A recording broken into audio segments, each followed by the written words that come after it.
My name's Mike Hughes. I'm going to moderate a panel on the challenges of non-London-centric networking and colocation and other things like that. So really regional. Here's a nice picture from the northwest of I thought we'd better get something with some chimneys and some smoke in. So there's Fiddler's Ferry's power station in the distance, a bit brighter than Dark Satanic Mills. So who here is from Manchester? Raise your hands.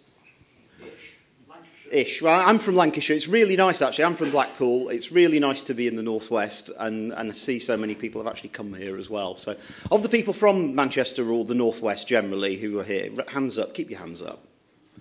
Yeah. By the way, the northwest is the Outer Hebrides or Isle or some place like that. Well, no. Sorry, I feel like the token Scot on the panel. I feel I have to say something. Yeah, okay. You go back to Bill. Yeah, okay. Go back to your submarine cable. Anyway, yeah, people from Manchester. Who? I didn't say you could put your hands down. Put your hands up again. Come on. Right. Okay. First of all, keep your hand up if you know who this guy is. Some. Yeah. Okay. Right. And keep your hand up again. Well, put your hand back up if you come back to another UKNOF. Okay, that's fine. Yeah, good. Even if it was in Manchester? Anyway, okay. This guy, if you don't know who he is, a guy called Tony Wilson. He's dead now. He ran Factory Records and New Order and people like that, and was also Mr. Manchester. It was one of his titles, and very much a champion for the local area. And the other thing he used to do, what he did running Factory Records and managing groups was kind of what he did for fun. That was his love, really. But the other thing he was a journalist and he used to read the news. So if Tony Wilson asked you, or asked somebody from the northwest, where is Granada? Where would the person say? Well, depending, if you're from the northwest, you would probably say it's in Manchester, and not the Spanish place, not in Manchester. You would actually say it's in Manchester. So, I'd like to introduce panel members, and they've even sat in the order that I wanted them to be in. How did I even guess this? From your left, Mike Kelly, if you like, just introduce yourself briefly and then pass it on. Well, I'm not... yes, it's Mike Kelly from Datacentred. Did you want just a few more words? Yes, yeah, a minute to 2 minutes all right, each. All right. You know. Well, I met this community when I was working at the University of Manchester in the 90s, and I started ManApp, which was the second internet peering point in the UK at the time, initially based at the university and then based at Telecity. And I started it actually with not insignificant help from Keith and Neil, Cliff Stanford, amongst others. And I had the honour of sharing a stage with Tony Wilson, who opened who ran our launch event. I got photographed with Tony Wilson at that event. It was a horrible experience because Tony just knew what to do. So the camera comes on and Tony's all, and I'm just, standing there like a kipper. And that's exactly what the photograph looked like in the end. After that, I left the university and started a company called Telecity, which did a bit in London. And I'm doing something again in Manchester, which is what brings me back to this venerable community. Speaking of venerable communities.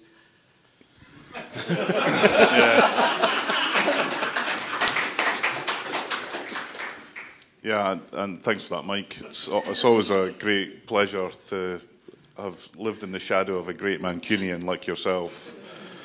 I'm Neil McRae, I work at BT. I'm also non-exec director Links. I've been in this industry probably too long.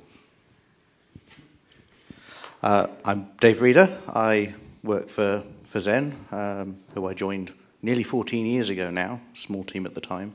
So yes, I've seen that grow over the last 14 years. So hopefully there's something relevant I can say. I think one of the things to point out as well is Zen is very much from Manchester. It is a local business, locally owned, and still that way. Yeah. Absolutely. Our founder and sole shareholder is a Rochdale boy, and very proud of it too. He's built it up from scratch himself. He started out as a regional dial-up ISP and broke into providing a national DSL service nearly 14 years ago. So yes, it's a very local heritage for Zen.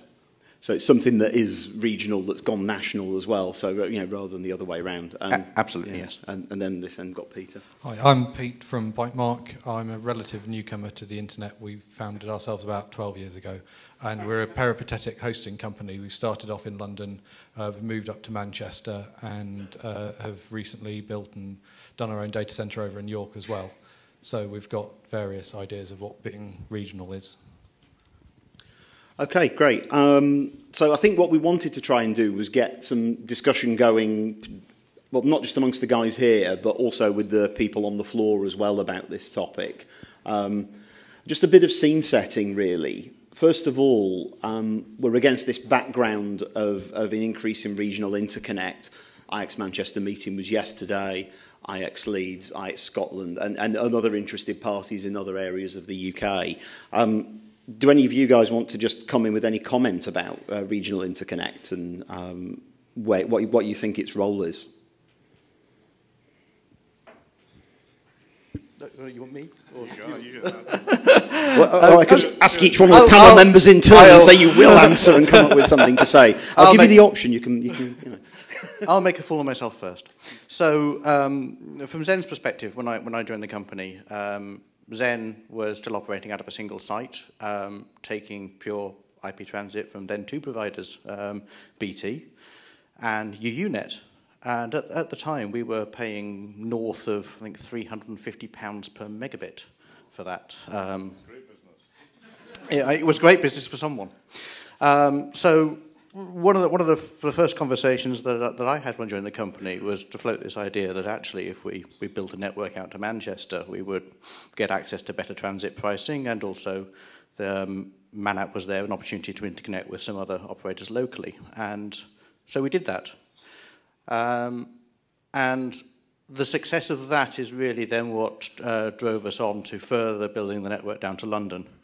But the relevance of that today, I think obviously we're in a very different world now where there's very little price difference, in effect, between peering and transit once you get to a certain size. And so there's not the same motivation that we had to break into London to peer off the traffic. You can now get very, very nicely priced transit in Manchester if you approach the right people and ask the right questions. But I think that there's still a good argument for regional peering. If you're a regional operator, you can increase that diversity of connectivity you have to other local operators, keep a bit of traffic local, without incurring the expense of hauling stuff down to London yourself. So I think there's an argument there for if you're a small regional player, and if I was today, I would still be looking to do that regionally. And once you do build down to London, it still makes sense to keep that regional presence. And at Zen today, we've been very strong on keeping a diversity between London and Manchester on our network. We can lose our connectivity in either site and still carry the full traffic load. We've done that in a variety of ways over the years. At one point, we were running our own transatlantic capacity out of Manchester. In fact, out of Rochdale. We built that to avoid Manchester because our London route went via Manchester. Times changed, the economics of that changed, and we now achieve that in a different way through a third party. But it's absolutely possible to get the benefit of that regional interconnect and the diversity of connectivity out of the UK. Right. Anybody else want to talk to the point on regional interconnect or regional diversity of connectivity at all? Pete, and let's just go. And I think everybody's got something to say. So take Pete, then Neil, then Mike. If that's all right. Okay.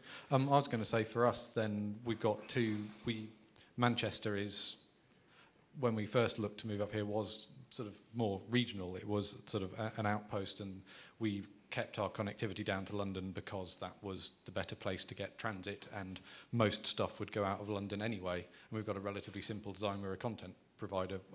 All our data comes from us, and we know where it's come from, where it's going. But now we've built out to York as well. Then we're having to manage all of our own backhaul rather than being able to hand off the traffic anywhere other than Manchester and London. For us, the difference between Manchester and London is there isn't any really in terms of the cost of the transit, and hopefully with the advent of some network engineering from the large eyeball networks, then actually we'll be able to peer with everybody in Manchester as well, and not just have the traffic pop down to London and back up again and save us backhaul costs. So Manchester, as far as we're concerned, as far as being a content network and only having one source of traffic, is as good as London. And if we hadn't decided to build out to York, then we could quite easily drop London, because of it just all it is backhaul currently, apart from resiliency now for the York data centre. Right. Maybe coming at it from a different angle. So inside BT, we serve as much content from inside our own network as we do externally. So people say, oh, this regional stuff. Well, hold on, you hit Google, it's not in California, it's in a BT node in Manchester. So, I think that some of the historical requirements for having internet exchange points to deliver that level of redundancy are actually no longer valid in terms of what you can do without necessarily connecting to an exchange point. That's not to say that they don't provide a value, they absolutely do.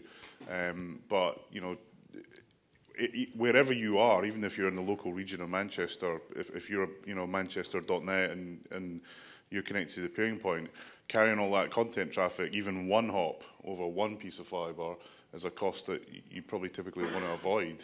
Bear in mind how much we sell broadband or those sort of services for in the UK, which is £7.50, a bit different from the $175 mentioned earlier. So, I don't think you've got a choice in how you deliver that, because irrespective of where you are, the economics don't add up. Secondly to that, where are the people who are trying to get to your content? And if you look at population and density of business and density of things that are happening, you have to align to that. There was many Shall I bring that slide up that you sent me? Yeah, is that if useful? you want to. Yeah. There's many. So this is a population-ogram of the UK, and it kind of stretches to show where most people are, and unsurprisingly, by quite an order of magnitude, they're in London. But you get quite interesting kind of side effects as we're learning from a TV point of view. A Celtic and Rangers game can generate a hell of a lot of traffic nowhere near London. Strange. And actually, again, we serve those football matches for that location outside of Glasgow, so it's as regional as you could get it. But that you can't avoid that in my mind. If you try and engineer around it, you're either engineering around a potential customer base, or you're going to create inefficiency, because ultimately you're going to have to get to those customers at some point in time. Again, so where your market is and where your customers are, I think is a really important part. Yeah. Do you want to see what Mike's got to add on that? Yeah. Well, without sort of coming over all Tony Wilson, I do think that, this shows, a good measure of population. But when you look at, and obviously I'm interested in the interaction between colocation and networks, because colocation is where end-user services tend to get provided from for, operators who aren't quite at your scale, Neil. I'm just struck by the kind of historic accident of the concentration of colocation services in London. Partly it was driven by actual demand, but it was also driven by perceived demand at the time.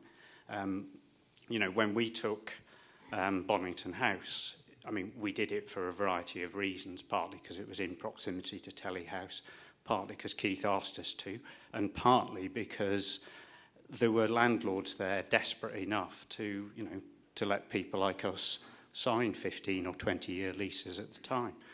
So in networks, you always get frozen in historic accident. Now, actually, there might well be no colocation in Manchester, and therefore there would be scarcely any outside London if there hadn't been the historic accident of starting Telly City up here.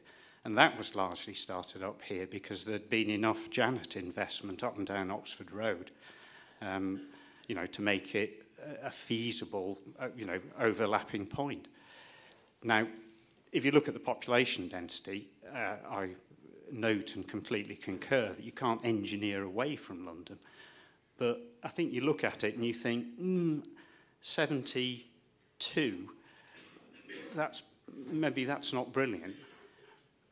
70-20 might be a bit more representative, you know, of the way the population is distributed. And I mean, obviously, it doesn't just have to be Manchester.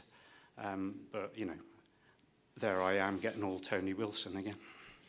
Right. Yeah, I mean, just for clarity, the 70-2 metric, it's for every 70 racks in London, there's 2 racks in Manchester, basically, is the metric at the moment, yeah. And is it possible to rebalance that, and how?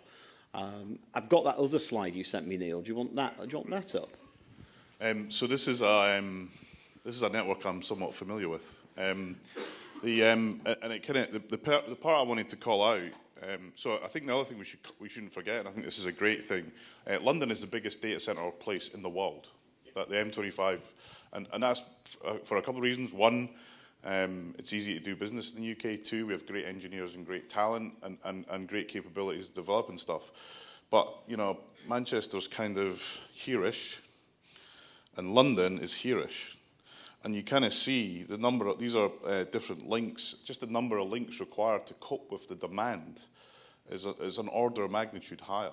And actually the links, you notice orange and red ones are faster speed links. Again, you see what's required to kind of cope with that demand. And it's, you know, everyone saw it's a big problem. I'm less convinced that it's a big problem because, you know, what if you lose London? I mean, losing London is just the way that the network's now architected in London. It's just not a reality.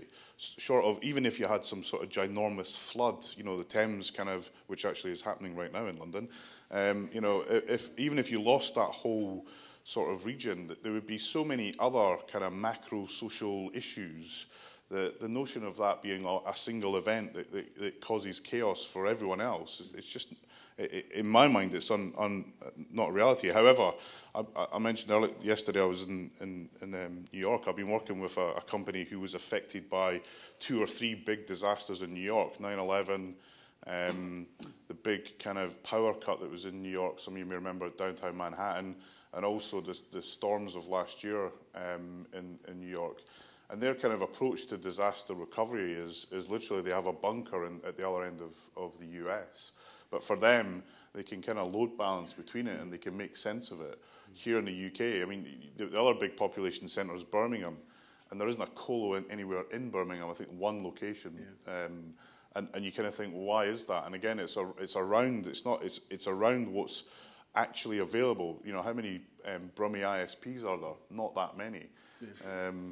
Or maybe I'm going to be told otherwise, but it's what business is available, what capabilities are there for you to then create something that takes traffic to that location. And Mike says perceived, and by accident, I actually think by design from my point of view, because keeping all that stuff together literally is what enabled us as an industry to get off the ground. Because if we'd done it any other way, we'd all be out of business. We wouldn't make any money. Because it kept the costs low, basically. Yeah. I think, yeah. Mike, you were saying something. Dave, do you want to say? What I want to try and do is throw it open to the floor as well and get some discussion with the floor going now. But Dave.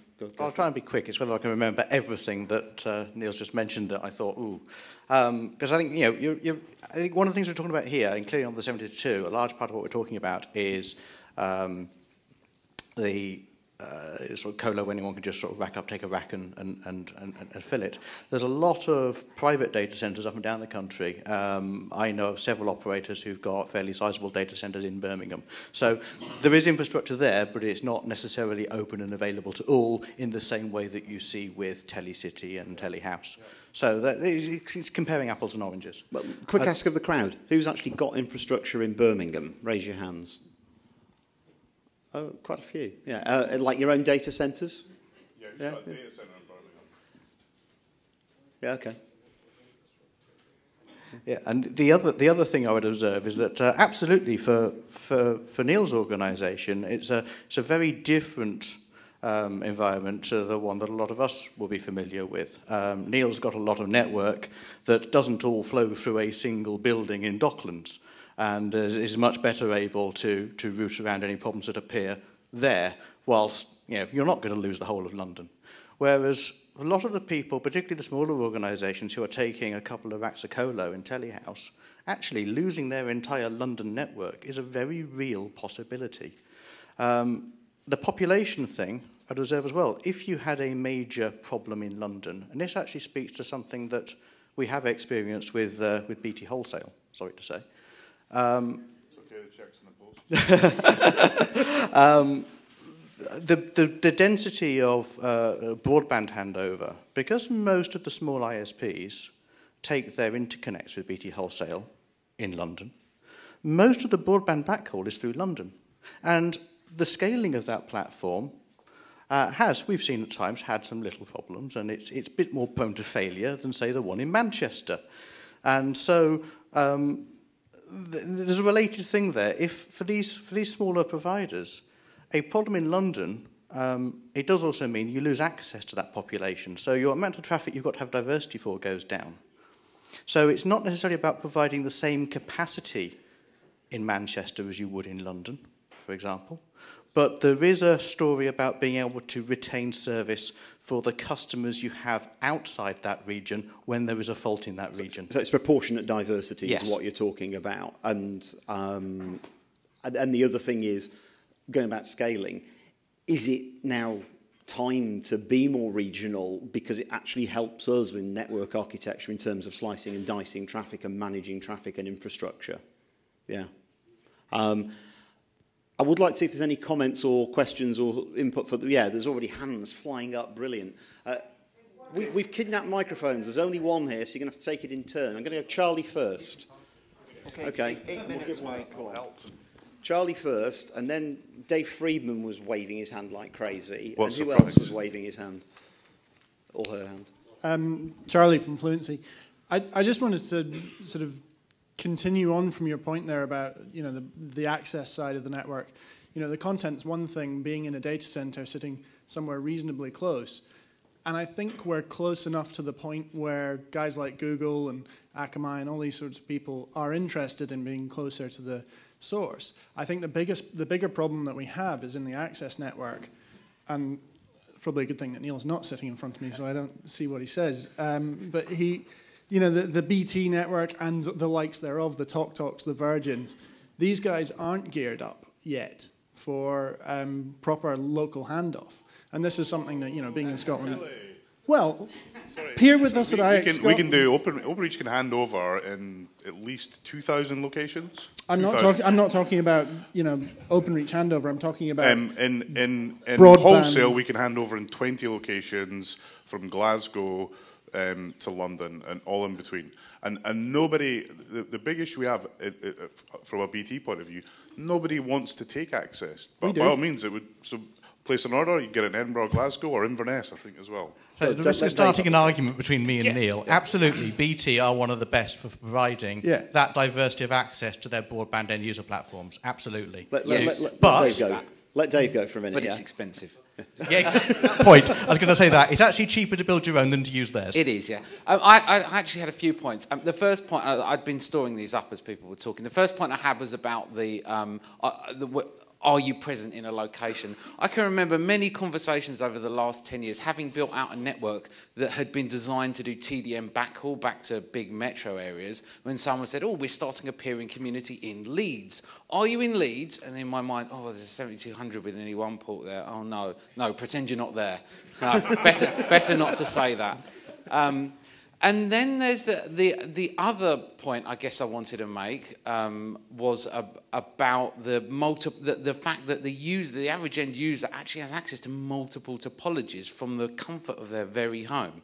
You see, the thing is that because there's so much diversity in the access market, when an average user goes and looks for who can provide them broadband, the network that they choose may very well have a very different topology from that, say, of their neighbour. And the topologies they actually have access to, and in my mind here are anybody that's provided through Openreach and BT Wholesale versus the cable operator Virgin. I think it's a great example because the networks are built in almost completely different ways. These people actually, their traffic's exchanged, depending on who they decide to ship their traffic with, the traffic's exchanged is shuttled around the country in various different ways. The third point that I wanted to make, which is a reiteration of a point that I made at the IX Manchester launch, was that actually, in order to do this handover, what we're lacking is the ability to do this effectively with IP because we're lacking the signalling to tell people where our users actually are.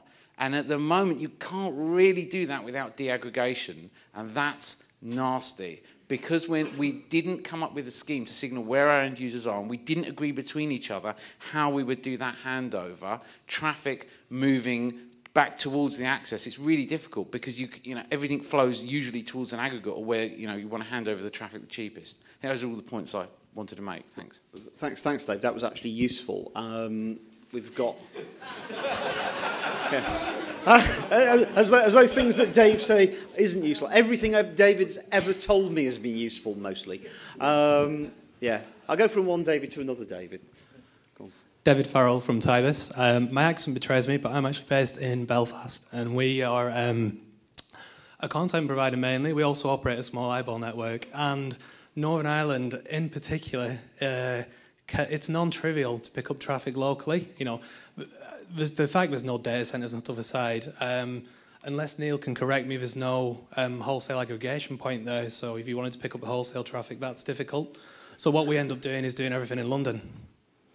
So, just to throw it out there. But that's me. Thank you. Okay. And I think, did Andy have his hand up? Was there any other hands up on this side? I'm not blind, you're just further away. And watch the time. Watch the time, yes. What we'll try and do is we'll come back for closing comments from the panellists and wrap up if that's okay after this. There's just one other thing I wanted to say, Mike, about network operators, the number of virtual network operators. Mm-hmm. So take IX Reach, the global network with 30 POPs. If that falls over, half the ISPs in this room will probably fall over with it. And they're not the only one, there's others in here. Who's really building infrastructure? When you look at it, not a lot of people are building real infrastructure out there. And I personally think, irrespective of where I'm at BT or CNW or wherever else, I think we need more people building real network infrastructure. Really quickly, I think... I was just going to say that was the thing we found in York is you actually go through who has got actual fibre actually in the ground, and there were 3 people we could buy from who all go through the same duct. So access to digging is an issue, and access to physical infrastructure is an inhibitor that needs to be broken, possibly. Andy, did you want to I'll make a really quick. I'll make a quick comment about on-net caches because I think that they are a really good way to solve the problem or the traffic profile issue you have today. Without having lots of backhaul. Yes, on-net caches for today's big content generators is a good way of dealing with it. But this is essentially tomorrow's lock-in because it means that it makes it harder for innovators who actually have better ideas to come along and deliver the traffic as effectively and well as Google, Amazon, Netflix, all these people that can give great service, but they are introducing lock-in, and it is something we see because if you think about the sites and the activities you did online that were big 5 years ago, and CDNs that everybody wanted to pay with 5 years ago, but are not as big anymore. Like the green one, for example, it's less, just less interesting. And if you built around on-net caches, then that would be wasted investment for today. Okay. I think what I would like to do, because I've been told to watch the time, which is a real shame. Sorry. Can I have another 5 minutes, Mr. Chairman, or not? No. Well... 5 minutes now is 5 minutes into beer time, so I suggest you ask the audience. Well, would you like to continue talking about this, or would you like to? Well, the beer's later. It's after you've got another 3 talks, yeah. So after this, bring the beer in anyway. Anyway, or we can continue the discussion over beer. Let's have a quick wrap up from here and see if there's anybody else desperate. Yeah. Right. I think. I mean, very briefly, the thing for me is that I can see that from the way the network and the colocation that supported the services was rolled out 15 years ago, that's got an awful lot to do with the shape of the current internet in the UK and indeed in Europe, where it's also rather capital-centric. It's this community that can influence what the shape of that's going to be in 15 years' time. And it's not a kind of next week or next fortnight or next month thing. It's about spending decisions over the next 5 years. And it's really just a question of thinking about what shape do you want to end up? Do you want to end up with more resilience? Do you want to end up with a more widespread capability?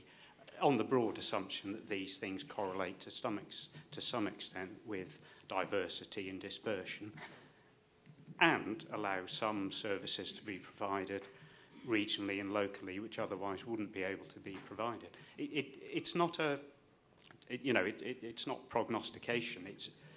It's the individual decisions of companies in this room. I mean, you're going to determine what the shape is, and I guess it's worth just reflecting on that and trying to do it thoughtfully as you would. But it gets pretty significant further down the road. I just think that we kind of focus on the cost elements of this, and rather than actually what's required, and finding that the balance between the two is important.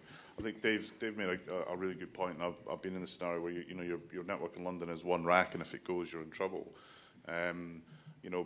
Again, how you choose to invest and what infrastructure you buy is really important.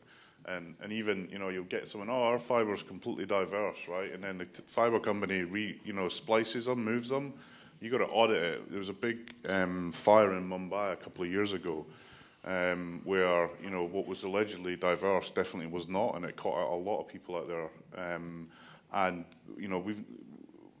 the only way of dealing with that was to kind of audit things. So even my data center is diverse, then you find out the power company's done something that actually it's not as diverse as you could, or you end up with a scenario like in Manhattan where everyone thinks everyone's diverse, power goes, and they close the bridges and you can't get diesel tankers onto the island. So resilience and redundancy is a non-trivial thing to talk about. We do have interconnect across the UK, not just us. Talk do it as well, I'm pretty sure. My concern is there's not enough service providers are actually using it, and if you don't use it, in the future you may lose it, because if we have to update a handover point in Peterborough or somewhere like that, and no one's there, we might think, well, do we really need this? So I think that's something to reflect on. So it's something the community as a whole really needs to decide what it wants to do about, because acting as individual actors, you can only do what you know as an island, and you can only do what's being guided by everybody else around you as a community. Dave? Yeah, I'd like to touch on a couple of things there. One is absolutely infrastructure is difficult and expensive, and people are disincentivized to do it. But we need more people building new infrastructure where there isn't already infrastructure, I might add. Different people have different motivations. There are people in this room who are undoubtedly motivated to monetize what they've got rather than build new. There'll be people in this room who are incentivized to try to maximize the cost per bit. And there'll be other people who see the value in filling networks up to get more traffic, to build bigger networks, to get the economy of scale and the price per bit down. So yes, absolutely, it's all individual actors, and you've got to do what's best for you. The diversity and redundancy bit, absolutely. We spend a lot of time at Zen on that very problem. It's very, very difficult to understand exactly what route some things take. No matter what assurances you get from your suppliers, sometimes you have to resort to digging it yourself. It takes a lot of time and a lot of effort, but it can be worth doing it. Yeah. And yeah, absolutely, the single rack in London. Think very carefully where you want that infrastructure. What are you trying to get out of it? You don't have to be in London just because everybody else is. Peter? Yeah, I'd echo. You don't. If we were starting now, we wouldn't need to go down to London, and I probably wouldn't bother with it. And the best thing we ever did was stop reselling broadband, because it's a pain in the arse, and being a content provider only is a lot easier. And that'll go on YouTube now as well. I hate to wrap it up, but we are out of time, unfortunately. We could have probably gone on for at least another half hour and had some fantastic discussions with the audience, but what we could try and do is have them over beer later, if people have the appetite to continue. I'd like to say thanks very much to our panellists. Thank you.